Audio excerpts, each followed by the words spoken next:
Good morning, everyone. I'm very honored to be here with all of you this morning.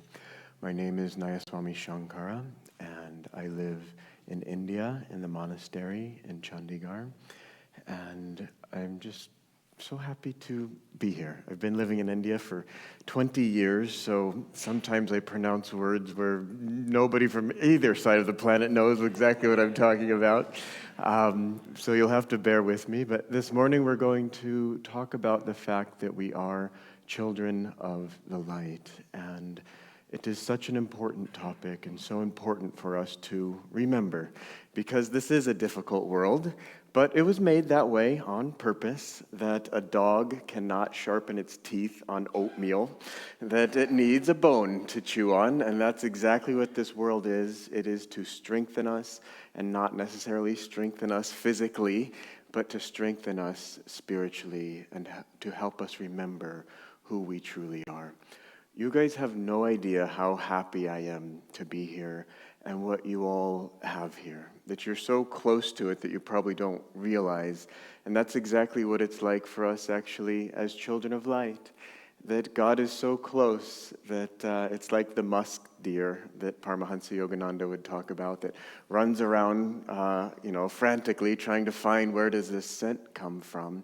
And the whole time the scent is just right there inside of himself. And you all here in Palo Alto, you have the light so much more than I think you all know. Have any of you read this story by P.G. Wodehouse, Bhagavad Gita? That this is a story that Swamiji would read to us sometimes.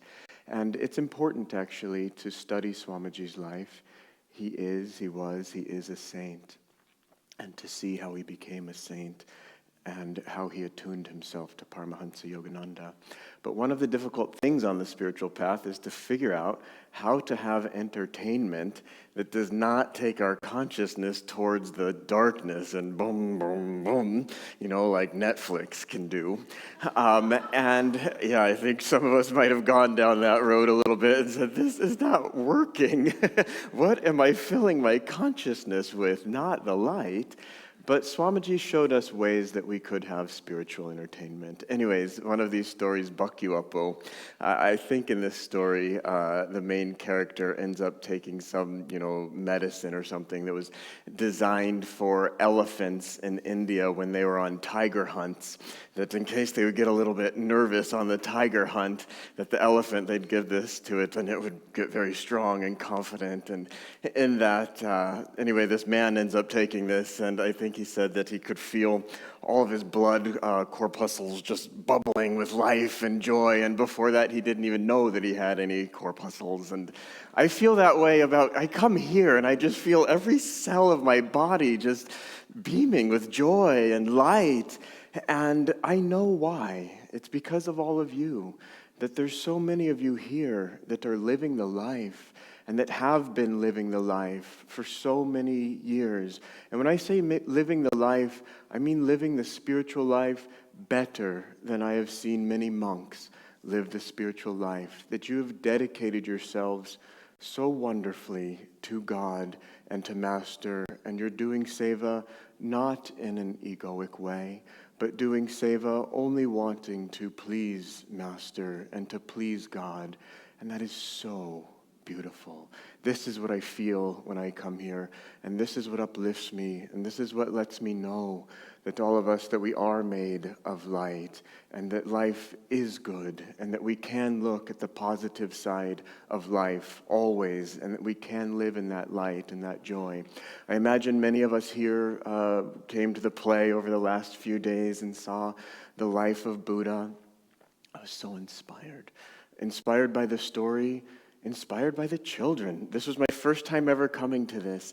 I'd heard about it, this is the greatest thing ever, and I thought, okay, it's a kid's play. Like, come on, how good could it?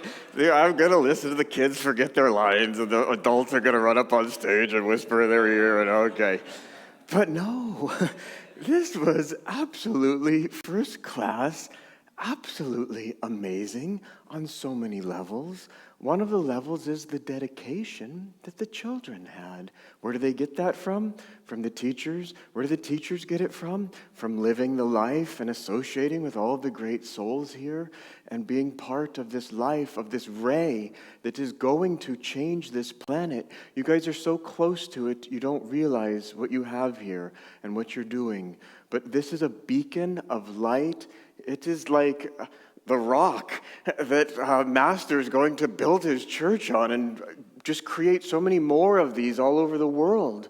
This is just the beginning of us. We're going to have a beautiful planet. It's going to be absolutely rocky for us to get there, but it's all right. It's okay. It's what we signed up for. We are children of light, and in the astral world, when we were in our light bodies, we said, Master, you want me to go down at that point in time? Okay, Master, all right, anything for you. He said, I promise, it'll be good for you. You'll grow spiritually. We said, all right, okay, we'll go. And here we are, and we are caught in between the light and the darkness. Yesterday in the play, I loved the rendition with all of the demons around, just with Buddha there. You know, he'd taken his vow, and they were just on him. And sometimes life can feel like that. And it's okay. Don't think, oh, this means I'm a child of the darkness. No. The more you grow spiritually, the more God is going to send his greatest demons. And it's all right. And we can fight. And I know these fights with all the big demons, that there's 3 of the big ones, and I've had to fight all of the big battles. And I want you to know that in time, it does get easier. That this is not like climbing Mount Everest, where the higher you go, that you need more oxygen and you feel whatever, it gets colder and colder. That the higher we go, that we feel that, oh my gosh, that I can do it, that I have more and more support, that Master is there, that I have the support of my Guru Bhais, that I understand how Kriya works, and that it's not some magical, I don't know what, that it's actually a science, and that I can understand it more and more, and understand that I am a being of light and energy, and I can learn how to control this energy, and bring the energy in when I want, and bring the energy up, and learn to feel that I am light. We have these techniques. We are so blessed. And if you don't, if there's a few souls here in the audience that don't, what are you waiting for? Don't wait. A lifetime can pass you by. And then, look. Listen, when I went to the ashram in India in the beginning, all I knew is I read Autobiography of a Yogi, and I'd met Swami Kriyananda, and I knew I wanted what he had. And he asked me to come, all right. But chakras and energies and auras and it all seemed like, I have a degree in engineering. I don't know what you guys are talking about. Can you scientifically prove this to me? I just didn't know what was going on. But I watched, and I saw there were some people in the ashram, they were happy. And they were happy all of the time, no matter what. I'd never seen anything like that. I didn't know that was possible. I thought this is a world of duality. Sometimes we'll be happy, sometimes we'll be sad. Sometimes we'll be nice to each other, sometimes we'll fight with each other. I didn't know people could be happy all the time. I didn't know that people could live together closely without 3 fights a day. And there I was. And I saw, this is possible. Okay. And it's like Rose said yesterday, it's what are they doing? And I looked very closely, and I looked, these are the ones that I want to be like. What are they doing? They're practicing Kriya Yoga? All right. I got to wake up early? Okay, all right. That's what they're doing? Okay. By the way, some of you may know Sadhana Devi up at the Nanda village there. Swami Kriyananda told her that one day on your spiritual journey, that you will find it harder to get up from your meditation seat than you find it to get up in the morning out of bed, that it'll be easier to get up out of bed and then you won't want to get up, that meditation will become so joyful. And she said, I've found that to be true. And I've also found that to be true. One more quick little story about Sadhana Devi. When I first was in the ashram in India, that we had these 6-hour meditations. We had them every 2 weeks. and I dreaded those things like you wouldn't believe. I'd show up because I had this, ego, young male guy, like, I could do this, I'm young and tough. And I would sit there, and it was terrible. And I don't recommend that. Go with slow speed. We do not have to take the vow that the Buddha took right away and say, I'm going to sit under this tree and just sit here, forever and come life or death or whatever. Go slowly. Don't do what I did. But anyways, the point there was, there would be times I would look back and there would be Sadhana Devi and some of these other great souls, and they're just sitting there like a rock with these little beautiful spiritual smiles on their face. And I would just think, what am I doing wrong here? What am I missing? What happened? And literally, we'd finish that meditation and I'd be, okay, 13 days, 17 hours and 54 minutes, and it's going to come around again. And one of those times, I just sat there in front of Master, and my eyes were open anyways, and I just, Master, I can't do this.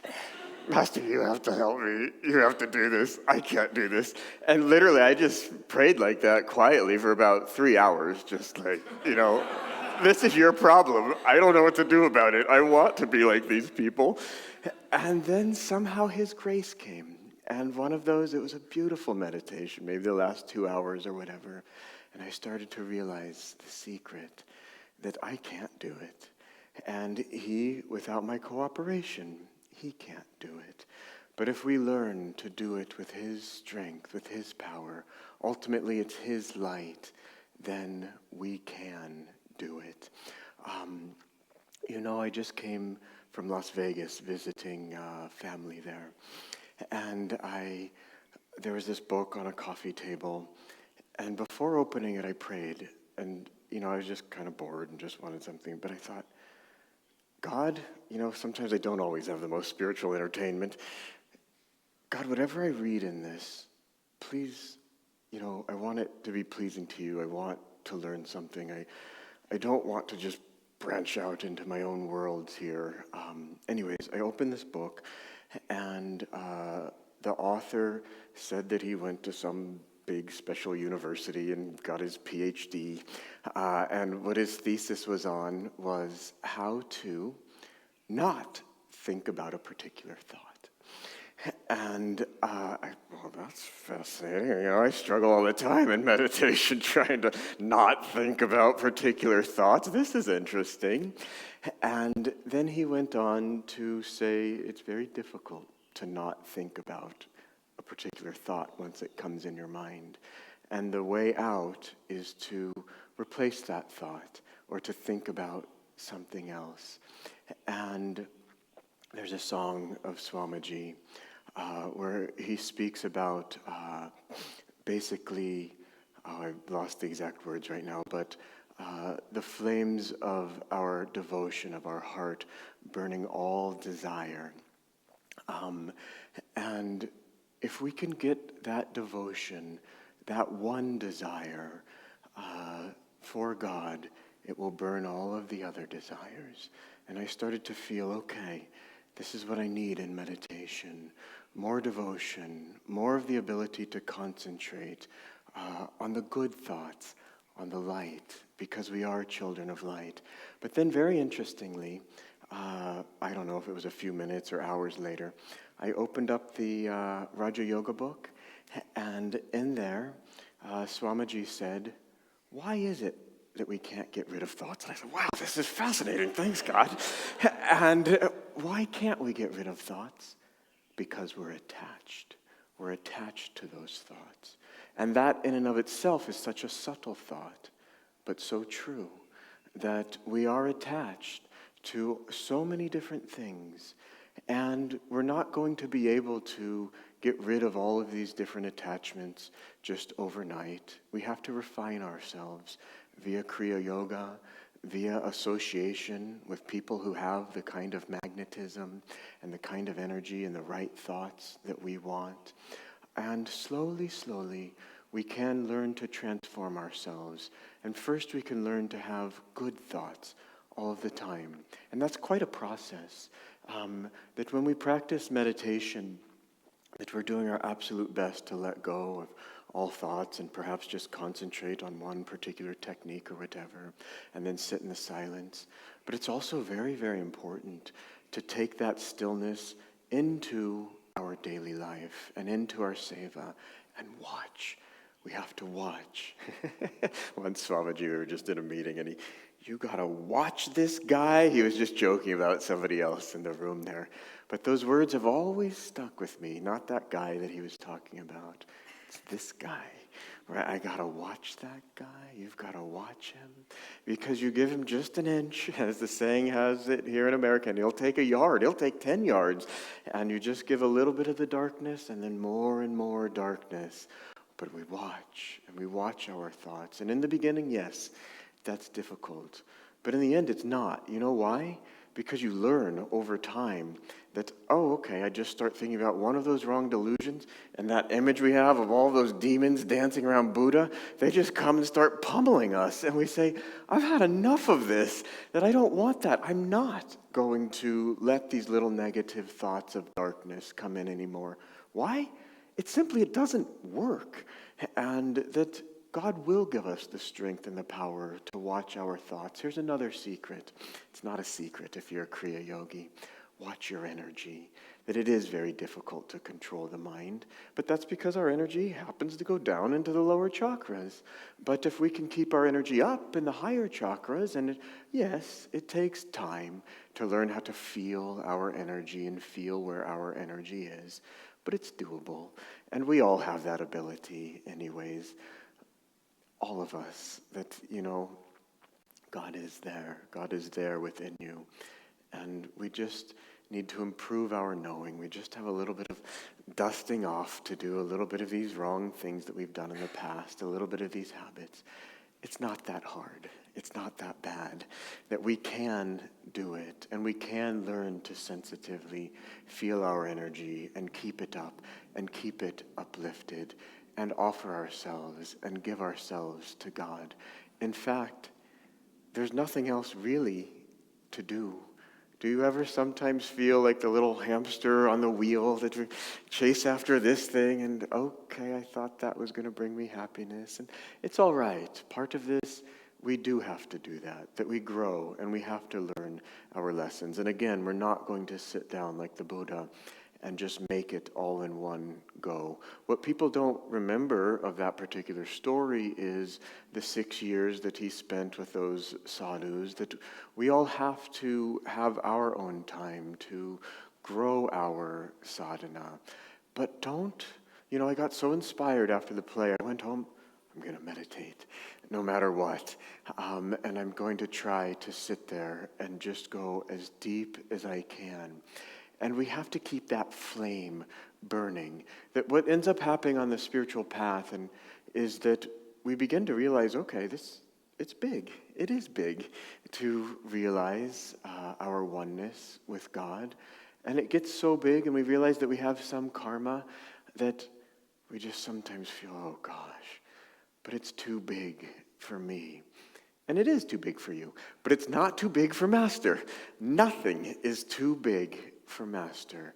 And when we hold his hand and cooperate and dance hand in hand, we're dancing together with Master, then he can make it happen with us. I met a strange man, maybe he was a saint, I don't know, in a grocery store, and we in fact, I was doing the 9-day diet, and he saw my shopping cart filled with all of these grapefruits, and he looked at me and he said, "We eat what he wants us to eat." And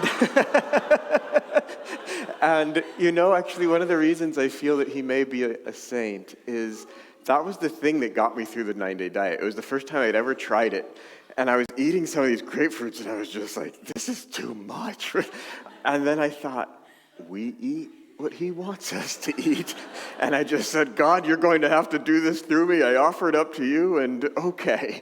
And this also, it's part of the trick of God realization. Take times to feel that what you're eating, that you're offering it to God. I just want to go back to this saint, and then maybe I'll go down that track a little bit. But in the grocery store when we were talking, he kept saying, it's a tandem bicycle. And it's, okay. And he'd say that God is in the front, and God's pedaling. The tandem bicycle, by the way, has two sets of pedals with one chain that's connected. And so God's steering. You think you get to choose where this goes with your own will. Your will's not that free, let me tell you. God's choosing, and your karma's choosing where it gets to go.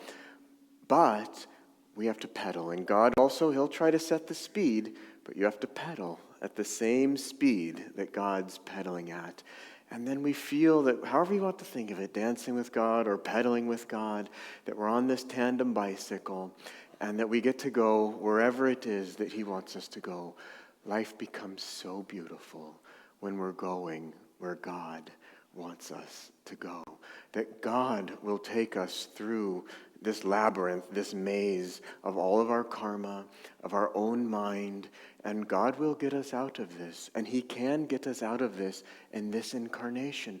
Again, I just want to see every single chair in this hall filled. We have such a great message, such a great teaching, and it's true, and it works, that you can become a Jivan Mukta in this lifetime. And again, we go for, in the beginning, oh, right, this is for me, and we get going for a few years or whatever, and then, really, I kind of have some karma, and it's kind of hard right now. Who cares? Get back up. Get on that bicycle. Start pedaling again with God and say, Master, you promised that if I practice Kriya Yoga every day, faithfully and regularly, that I can become a Jivan Mukta in this lifetime. Go for that. Don't waste time. You can waste lifetimes. They go by so very quickly. Don't waste time. Don't waste even a day. Just decide, if Buddha can do it, I can do it. And it's true that because you are a child of God and you can do it, here's another thing. You will do it. Why waste time? Yeah, you could be the little hamster on the whatever wheel and go on for another 25 incarnations. Is it worth it? I mean, okay, it was sort of fun, but is it that much fun? Think about it. Really? Is it? And you know, if you go deep into your own soul, if you watch the life of Swami Kriyananda and other saints, that the joy that they have, that there's something that's what we really want. That what we really want, why we're all here today, why we've reincarnated again and again and again, is because we want joy. And we don't want just a little bit of joy. We've tried all of those things that just give us a little bit of joy and then give us suffering tomorrow. We want the kind of joy that is unalloyed, that has no opposite, and when we wake up the next morning, that it's still there and it's still working. And we want that kind of joy that's like we can barely contain it, that it's just spilling out no matter what we do. And that joy, it's ours. It's our birthright. But you have to wish it. And you have to wish it very well, 100%. That if you wish it sort of, kind of, okay, but we've got these other desires, those just come in and they take us back again and again and again. One thing that I really struggle with when I go visit my earthly family in Las Vegas is music. Some of the first years, it was like a fight. I was like, I can't listen to, you don't understand. I can't listen to this. The reason why is it gets inside of me. And then, it's like those demons running around me. And, I'm chanting mantras and singing Swamiji's songs like, it's this inner war going on. And after that little thing of why can't I get rid of thoughts? Because I'm attached to them. Why can't I just get rid of this piece of music? Because I'm attached to it. Why am I attached to it? Because it's a particular vibration. It has nothing to do with Jimi Hendrix or whoever. It's that it's a particular vibration that made me feel good in the past, and so I associate that, okay, that's going to make me feel good again now. We have to ask ourselves, where do desires come from? What is it that makes us want it? And that's a deep, deep spiritual question. I urge you to think deeply about that question. Where do desires come from, and what makes you want it? But part of that for sure is our past association with it. And so this becomes part of our awareness that, okay, I have an attachment to the past. I have an attachment to a lower vibration. It's not like I'm going to take that piece of music and blast it out of eternity, out of existence, so that no one can ever listen to it again. That piece of music exists eternally, and it is bringing people certain amounts of joy at their level of consciousness. I can't change that. But what I can change is myself, and I can decide that I want to have a higher level of vibration, that I want to feel that it's God who's doing everything through me. I was teaching long ago in Bangalore, and I gave the students homework. I said, when you go home tonight, that whatever's served at the dinner table, don't think, oh, I really like this, and I really don't like that. Just calmly, every bite, feel God is eating through me. Feel, if it's something that you don't like, that that's of the past, a past association, that actually it's just neutral. And just be there in the moment. Watch your feelings. Offer everything up to God and see that this is just a play and that it's all just neutral and that it's our reactions to all of this that has put us in this mess of happiness and unhappiness. And as we can center that we can live in perfect happiness. And so I gave the homework. Okay, I went off. Some great souls took us out to dinner. And I think I can't remember exactly, I think something was served that I didn't like. And I started, and I kind of have to be, gracious. And then I thought, wait, what kind of teacher am I? Giving this kind of homework, and here I am, I like this, I don't like that. I thought, I'm actually going to do this too. And so I really paid attention, and I really, for a brief moment, got a glimpse through this dream that it's just a dream. It's just a movie. It's your movie. You're co-creating your movie with God, but we can wake up from our movie and that we can rise above that and we can see that it's just a dream.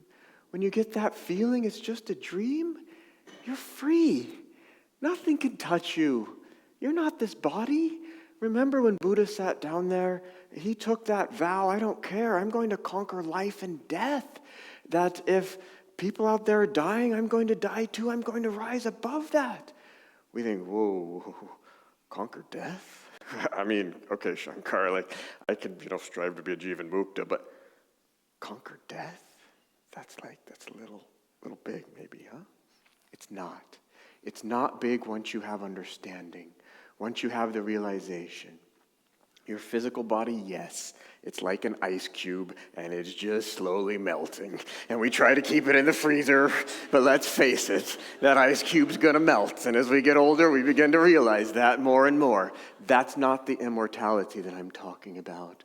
The immortality is in your own mind, your own understanding, your own realization. You are not this physical body, that you are the light. You are a child of light. You are your astral body, and you're not even that. You're something even greater. But let's take one step at a time to get out of kindergarten here. So we'll say for the moment that, okay, we are our astral body. Well, nothing can get me anymore. That, I'm made of light. I'm not this body. I am free. It doesn't matter. If this physical body gets sick, it's all right. If God wants to keep it sick for the next 45 years, it's all right. As long as I can keep my mind all right and my energy all right and offer that sickness to God. I remember sitting at Swamiji's feet and I had a little cough and I was reading the teachings and I was saying, Swamiji, I'm supposed to affirm that I am well? That's just lying because I'm not well. And Swamiji, he woke me up. Swamiji said that if you affirm in your soul that you are well, How can your astral body get sick? How can electricity get sick? It can't get sick. You are your astral body, and you're so much more than that. If you affirm that you are your soul, you can say, I am well. That's not a lie. That's the truth. And we need to learn to affirm that all the time. And that's just one little aspect of health and sickness. That you can affirm, I am successful. You can affirm, I am joy. I am light. I am immortal. You are immortal. Don't forget that. Don't be afraid to say that it is who you are. And the more you live in that, and yes, in the beginning it becomes an affirmation. We have that little war on the inside with those demons around us, but you begin to affirm it, and you'll get stronger and stronger in Master, and he'll make those demons stronger and stronger, and you'll get stronger and stronger, and then you will know, I am free.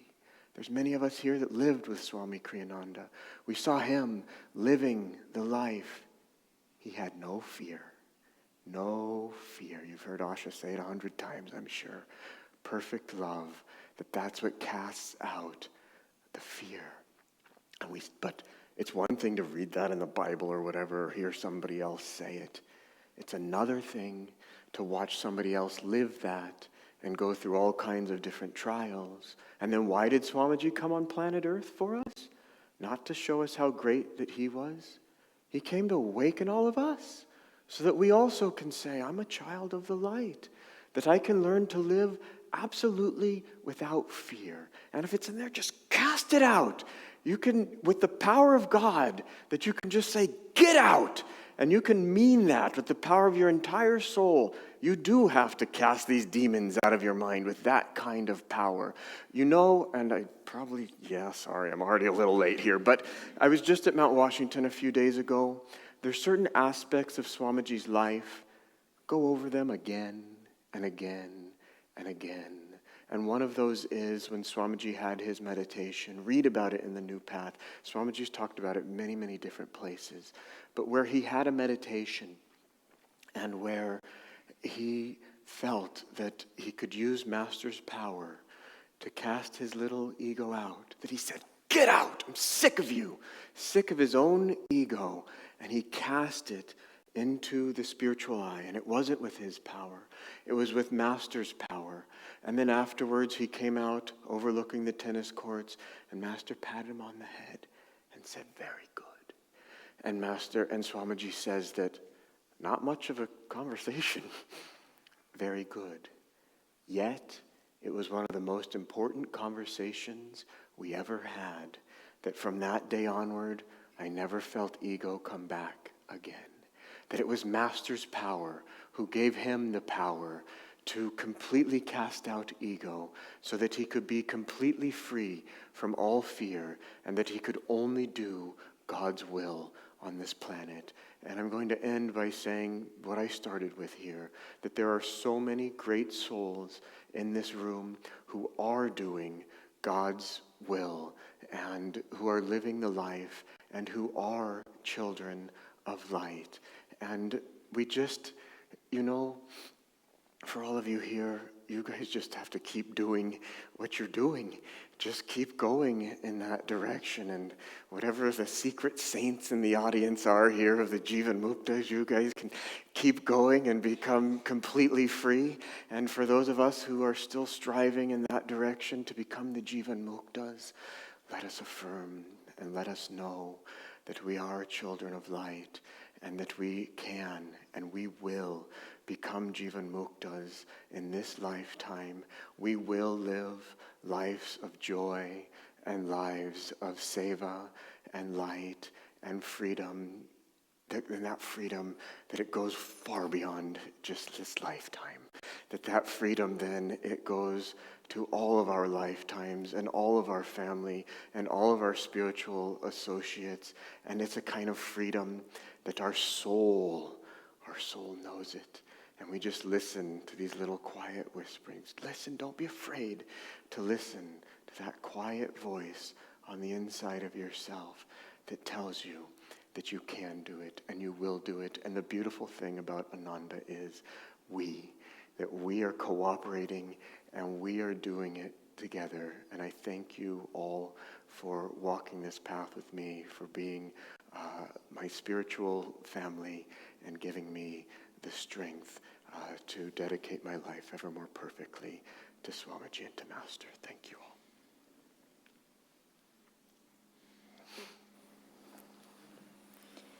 Let's take a moment of silence to absorb the wisdom and the joy Nayaswami Shankara shared.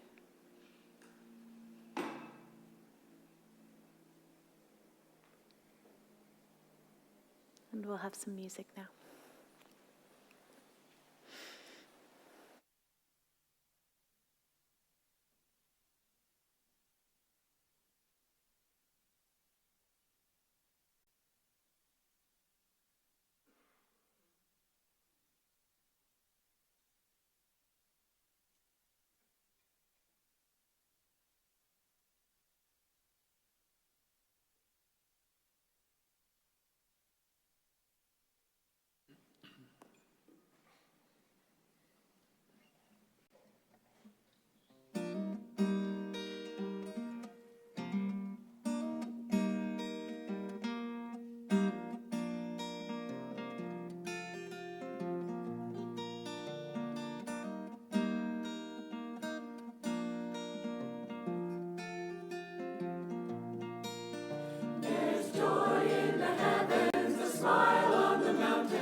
Flowers are all laughing to welcome the morning. Your soul is as free